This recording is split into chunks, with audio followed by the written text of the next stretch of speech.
સ્વાધ્યાય 2.3 આપણે સ્પીયરમેનની ક્રમાંક સહસંબંધની રીત શીખીએ છીએ। એટલે ક્રમાંક એટલે સ્પીયરમેન એટલે કે આર શોધવાનો છે। આવી ગઈ છે આપણી એપ્લિકેશન એસએસ એજ્યુકેશન। આ એપ્લિકેશનને ઇન્સ્ટોલ કરો।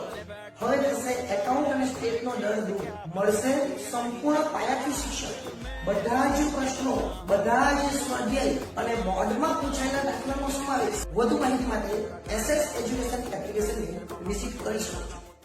પરંતુ આ દાખલો કંઈક અલગ છે, આની અંદર ક્રમ આપવા નથી, આપણને લખેલું છે ક્રમાંકોના તફાવતના વર્ગોનો સરવાળો।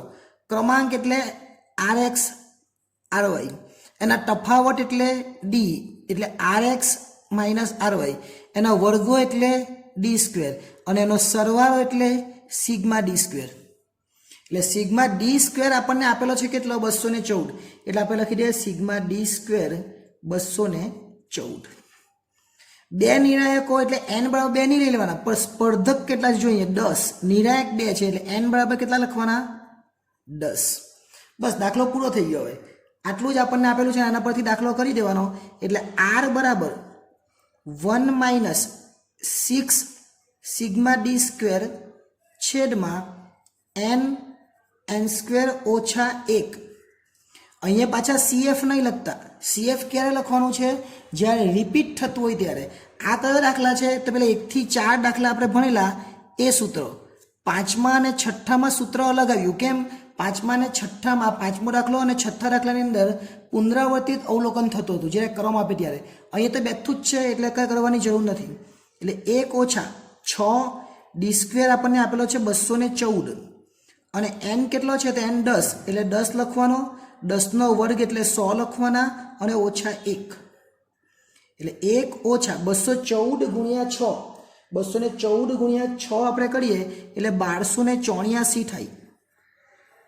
પછી 10ની જગ્યા પર 10 અને 100 માંથી 1 જાય તો 99 આવે। ઓકે, આટલું ક્લિયર? આના પછી આપણે શું જોવાનું?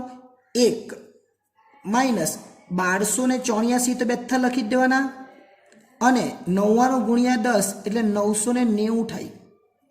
હવે શું કહેવાનું? 1 માઇનસ 1284ની આ નહીં લખવાનું પાછું, કેમ કે હવે ભાગાકાર કરવાનો ને, એટલે 1 ઓછા 1284 ભાગ્યા 990 એટલે 1.30 આવે। હવે 1 કરતાં 1.30 મોટો છે એટલે અટકી નહીં જવાનું, જવાબ આવે ખરો પણ માઇનસ 0.30 આવે। કેવો જવાબ આવે? માઇનસ 0.30। અત્યાર સુધીના એક પણ દાખલામાં માઇનસ નહીં આવ્યો, 1 થી 4માં પણ નહીં આવ્યો, 5, 6માં પણ નહીં, ડાયરેક્ટ 7માં આવ્યો। આને કહેવાય આંશિક ઋણ સહસંબંધ। આંશિકની જગ્યાએ અંશતઃ લખો તો પણ ચાલે, પણ દાખલો બહુ ઇઝી હતો ને એકદમ જ સરળ દાખલો હતો। આવો દાખલો પૂછાય તો આપણને 2 અથવા 3 માર્ક્સ સરળતાથી મળી જાય। હવે નેક્સ્ટ ટાઈમ જ્યારે મળીશું ત્યારે આપણે 8મો જે દાખલો છે એ જોઈશું। આભાર।